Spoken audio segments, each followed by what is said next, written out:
Our friend Tim Kawakami, who we saw at the game last night, all tapped in. The TK Show, the Warriors Plus Minus Pod, all part of the Odyssey family, joins us now live. Hey, Tim, how are you tonight? I'm just doing fine, Mark. Yeah, I saw you a little quickly there last night, but everyone was pretty busy. There was stuff going on last night. A lot going on, and a virtual who's who of everything, man, in the building last night. What did you make of all of it? Like, when you went to bed last night, what was kind of on your mind as your takeaway? Yeah, it kind of felt like it was a playoff game. I felt that walking over. It's like, this feels a little different. I felt that just in the arena, hours before, certainly when Steph was warming up and he's got his big routine, and thousands of people in the stands wearing the captain's hat, and they're just waiting for someone else. When have you ever had Steph do his very famous routine, and it's like secondary? Like, that's all nice. Let's see Klay come out here. Then Klay comes out the tunnel, goes to the other side. They kind of look at each other. It was something like, okay, this is going to be a really different kind of evening. This is going to have a different kind of energy to it. And it just maintained. It was like one of those, it was like bigger than like a middling playoff game. It was like one of those big playoff games. One of those where the crowd's nervous, the players are nervous. It's going to mean something. It's a game in November, win or lose, whatever. But just the emotions, the way the players, certainly the big three, Draymond and Steph on the Warriors and Klay with the Mavericks, they just felt it. You could see it from the moment that the game tipped off, from the talk back and forth, the way they're, Klay was going at Steph, the way the Steph and Draymond were playing to try to get that victory. The whole thing was, multiple hours of sustained energy, the likes that we have not felt at a Chase Center since 2022 finals, and maybe more than some of those games, frankly, just because the personalities, because it was Klay coming back for the first time. I really felt it. It was an event. It definitely was one of the big events of the sports calendar. I can't think of many others that would top it in recent years in the Bay Area. Yeah, it was spectacular. And I was telling Mark earlier, Tim, when Klay hits the first three and you hear the crowd, like the crowd kind of went a little bit wild, and you realize that was an opposing player doing that. And by the time he hit two more threes, it felt like the crowd had a little bit of an awakening to where, all right, the moment is over. Now it's time to root against this guy who we've loved for so many years. Yeah, and then even I think in the second half he shot 12 threes. He made 6 of them. That's a lot of threes to take. A couple of them were not good looking. One of them was an air ball. And you did hear the air ball. Not from the entire arena, but like, can you do that to Klay Thompson? Are you allowed to do that? And I guess you can. It's all in the spirit of competitiveness. I don't think he would want to be treated with kid gloves out there. And I think that was also the kind of theme of the players was. I've heard a little bit this morning, oh my God, they were like kind of mad at each other. Were they really going at each other? Steph and Klay were really going. That's his highest form of honor, right? Like I need to be at my best. I need to go to my hardest because I know how good you are because I've been there with you. I've won titles with you. So let's go at each other. Let's honor each other by going as hard as possible and trying to beat the other by as much as possible. It was only by 3 points. I expected that. I knew that was going to happen. I know how competitive these guys are. And it was really fun to watch that high-level competition. And also that this isn't the Warriors on their last gas and they're terrible and whatever. Or Klay is a terrible player and he's just kind of going through a ceremony. Like, these are still good players. These are possibly two really of the elite teams in the West. We'll see how it turns out. That's fun, too. Like, wasn't just a little, hey, nod, it's all great, see ya, goodbye, see ya. This was like two teams like measuring each other, and Steph and Draymond measuring what the Mavericks are going to be like with their buddy Klay Thompson. Tim, you know what I would really love to know, because look, he was clearly touched, all of that. There was a lot put into this evening, but my senses are that you know more than just about almost everybody not in the organization in terms of where this story has been for the last year or two and the hard feelings that were there between Klay and the organization. So from top to bottom, the game, the hats, the video, the presentation, how do you think that this landed with Klay? I think he was okay with it. I think he was not wanting it to be a big deal. Like most of us would not want to be a big deal, right? You just want to go and play a basketball game. But you appreciate it when people show you love. You appreciate it that, it wasn't, some of it maybe was a little over the top, but that's okay. if it's authentic feeling, and you kind of, you don't want to have your game get disrupted. I think that's what Klay was like. I didn't want to get out of it. My concentration, my warmth, my preparation for this game. These guys are going to try to kill me, right? They know he was trying to kill them. I think it landed okay. It's fine. I don't think it needed to land. Like, that's the other one difference I have with what some people have said. I don't think it needed to be perfect for this to be an okay relationship over the years. Maybe not right now, but it didn't need to be the one moment where everybody embraces and it's okay. He's going to be spiky about it because they did not offer him the contract he wanted. He felt like he had earned, close to max salary from everything that he'd done with the Warriors. The implicit knowledge that the Warriors were like, hey, we paid you a max salary 4-year extension, and you were hurt for 2 of those, 5-year extension. You were hurt for 2.5 of those years, and they paid him a whole lot of money. Like, and it's okay for Klay to not love that thought. Like, I got hurt playing for you guys, so there's complicated emotions. There's complicated feelings. There's not complicated about the way Steph, Draymond, and Klay, and put Steve Kerr in there. Like, that's not complicated. Those guys went to war together and won huge games together. Klay and Joe Lacob, Klay and Mike Conley Jr., whatever, they're going to have to get time. We'll separate it, and things will be normal, to warm again, I'm sure. And last night was a step towards that. I just didn't think it was an all-important step. I think it was a nice gesture. This is not Kevin Durant going back to Oklahoma City, which is the one I kind of compare it to, which is part of what the Warriors are reacting to, because that was so ugly. It was so hostile. They hated the way that Kevin was treated by Oklahoma City when he went back. Remember the cupcake shirts and all that ridiculousness. Yeah. and so that they wanted, their franchise to be known for different reasons when a high profile comes back. Obviously, it's different. I mean, Durant is a different character and thought of differently and had not won the 4 championships at Klay with all those other things. But I think this was just the Warriors wanting to show the league, like maybe even more than Klay, or about the same as Klay, that they understand the magnitude of what this guy did for them, and they're going to honor that, and they're really going to honor it for this game. I just don't think it was the gesture, the one thing that will always be the representative of this relationship. It was always going to move this way. It always was. Like, how can Klay and the Warriors be at odds for the rest of his life? They can't. It's meant too much. There will be a statue of him outside Chase Center.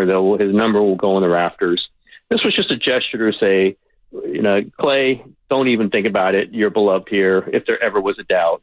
And it was, listen, it was warm. It was really something to be in the middle of that. And we know that Klay is going to always be loved in this arena. He absolutely will be. And he'll be back in this arena many more times, as he said. That's the good thing. You hated to lose this game, but there's going to be more games. And maybe, how about this? I thought a playoff series. Well, would that be kind of cool? Mavericks Warriors playoff series? I think it could happen. I really think it could happen. Yep. And I'd love it, because that was great basketball. Like, that was really good stuff.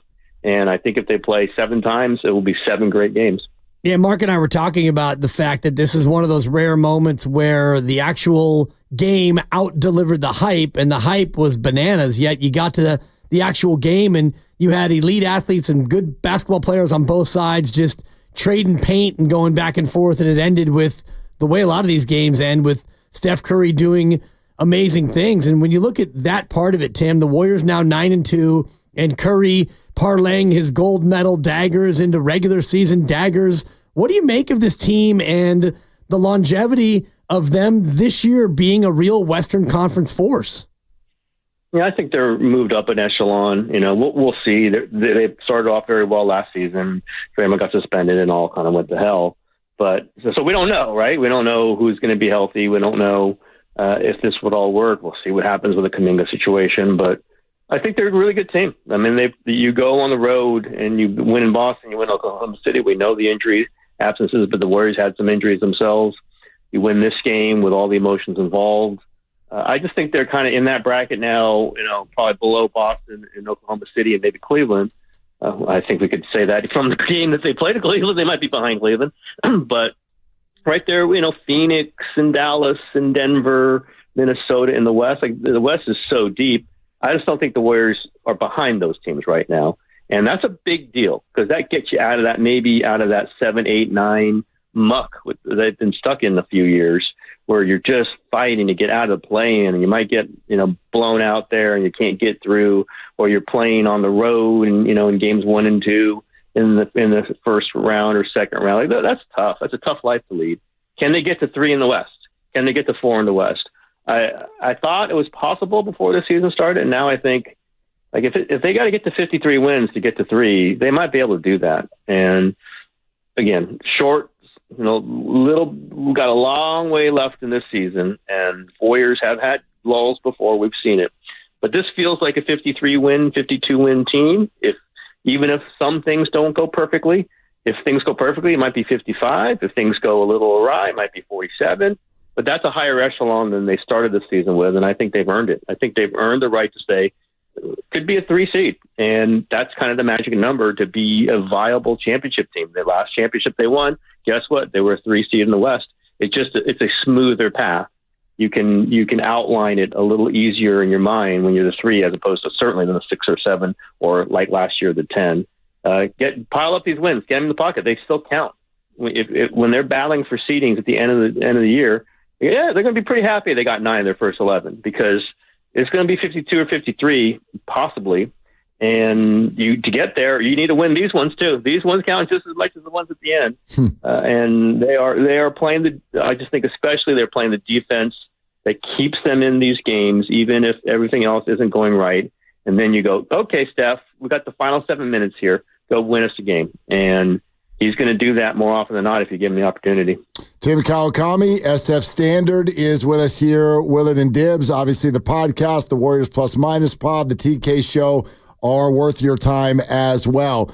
So, Tim, 53 wins, whatever, like if they keep playing like this, I know short sample, but if they keep playing like this, is this playing too well to then execute this trade that everyone seems to be predicting at some point?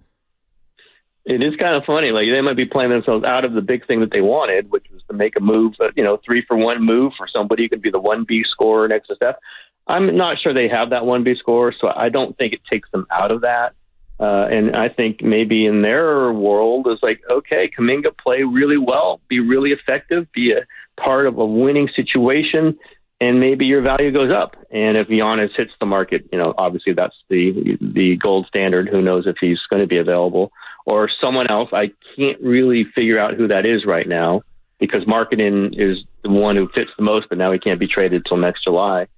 I'm not sure. I think what it does, it takes him out of the market for like a Jimmy Butler, who I never was high on as a trade candidate for them this time around. I think he's a little too old. I think he's going to want a contract. I think they want to get a younger player if they're going to do that. Giannis is right in the middle of his prime. That's just about as old as you want to get. Obviously, he's an incredible player. If not, then you want to get a younger player, just a real quality 1B scorer. I think they might need that. We saw the second unit kind of get bounced around by Dallas in the second half last night. Just didn't have that one guy. Now, listen, that's hard to get. Not many people have that guy. But I think they still can do that, or they cannot do it. It's optionality. You can look for a trade that is the best thing for your team at this moment, and maybe Kuminga's contract is something you don't want to worry about at the end of the year. Or if you don't do it, okay, you keep Kuminga and Moody and Wiggins or wherever else you'd have to trade in order to get that, and you ride with what you got. It's looking pretty good right now. Steve Kerr figure it out, go with a long rotation, work out different combinations. I think what this start is doing is giving them the ability to do either thing instead of feeling incredibly pressured. Just, we got to make a trade. And what if the trade's not there? And the trade may not be there. Yeah, and so far they're banking wins, and they're creating a cushion that they didn't have last year when they struggled in the early part of the year. And I can't help but think about last night, Tim, and see Gafford and Lively and their ability to just dive to the rim. Is that ultimately the Achilles heel of this Warrior team? It's the same old thing that they just don't have enough size? Yeah, I think that I've always been a little bit counter to that. I think their best 5 are the best 5. And if it's Draymond at center, you go with your best 5. It's worked for them in the past. I think Steph plays well with a small unit. I think you don't necessarily want to jam a center there, especially because Draymond is not that much of an offensive weapon. He's hitting the 3. I got to say that. You might want to go to Kuminga at the 4. And they close with that, this time. It just depends on who the matchup is. I don't think Draymond played the lob incredibly last night. Like, I think he stopped like 3 in a row down the stretch. It takes a lot. Like, it really takes incredible defensive timing and vision. But Draymond's got that. You can't count on him to stop it every single time. He needs help on the backside. But I've been a little leery of Trayce Jackson-Davis this season. I think he's a really good player. He's a young player. He's a growing player. He has not been great. They're going to start him and then maybe just pull him after 5 minutes and then go with what other people they've got. I get that. And if he's playing well, you put him back in several more times. But I don't think that's the problem. The defense has been good. Like, their top 3 defense in defensive rating this season. I don't know that the size is the problem. I think the problem is on offense. The problem is that second initiator with Steph, when Steph's out there, or when Steph's out, especially when on the non-Steph minutes. We always talk about that. Buddy Hield can do it at times. We can see when he isn't quite that guy. Last night he wasn't that guy. DeAnthony Melton could be that guy some nights.